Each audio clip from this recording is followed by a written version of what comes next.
দীর্ঘদিন বছরের পর বছর ধরে ফিলিস্তিনে যে নির্বিচারে যে গণহত্যা হচ্ছে এটি সবসময় চলমান থাকে, কিন্তু আপনি খেয়াল করে দেখবেন যখনই পবিত্র রমজান মাস শুরু হয় অথবা আমাদের ঈদুল আজহার যখন সময় হয়, আমাদের যে ধর্মীয় উৎসবগুলো, ঠিক তখনই দখলদার ইসরায়েলি বাহিনী আমাদের ফিলিস্তিনে তারা নির্বিচারে গণহত্যা শুরু করে। এটি সবসময় করে, কিন্তু যখন পবিত্র রমজান মাস আসবে তখন দেখবেন এটির মাত্রা সব সময়কে ছাড়িয়ে যায়।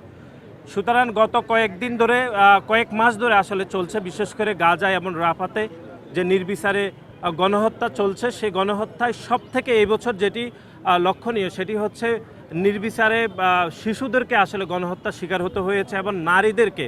আমরা যেটি গণমাধ্যমে দেখেছি যে এবারের ইসরায়েলি দখলদার সন্ত্রাসী হামলায় সব থেকে বেশি নারী এবং শিশু তারা গণহত্যার শিকার হয়েছে। সুতরাং ফিলিস্তিনের প্রতি আমাদের যে সমর্থন, বিশেষ করে আমাদের দল বাংলাদেশ জাতীয়তাবাদী দল বিএনপি এবং বাংলাদেশ জাতীয়তাবাদী ছাত্র দলের যে সমর্থন, এটি ঐতিহাসিকভাবে স্বীকৃত। এবং 1980 সালে শহীদ প্রেসিডেন্ট জিয়াউর রহমান আল আকসা মসজিদ এবং ফিলিস্তিনি যোদ্ধাদের সমর্থনে তাদের ছবি সংবলিত ছবি আমাদের ডাক টিকিটে অঙ্কিত হয়েছিল। এবং আমাদের দেশনেত্রী বেগম খালেদা জিয়া যখন রাষ্ট্র ক্ষমতায় ছিলেন, প্রধানমন্ত্রীর দায়িত্বে ছিলেন, তখনও ফিলিস্তিনের প্রতি বাংলাদেশের যে সমর্থন তিনি এটি পুনর্ব্যক্ত করেছেন।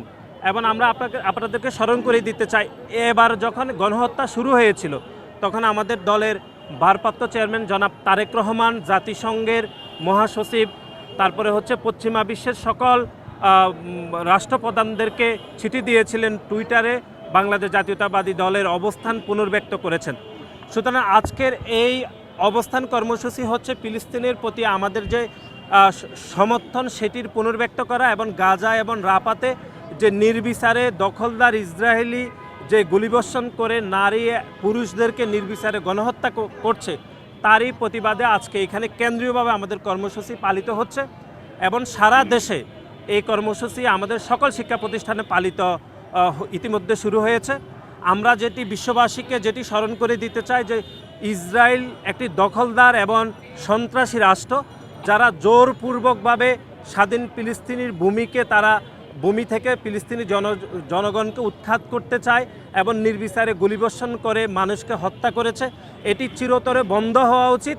এবং বাংলাদেশ জাতীয়তাবাদী ছাত্র দলের পক্ষ থেকে আজকে আমরা গাজায় এবং রাফাতে যে হামলা হচ্ছে সেটি আজকের মধ্যে বন্ধ করার আমরা দাবি জানাচ্ছি, এবং ফিলিস্তিনের প্রতি আমাদের যে সমর্থন সেটি আমরা পুনর্ব্যক্ত করছি।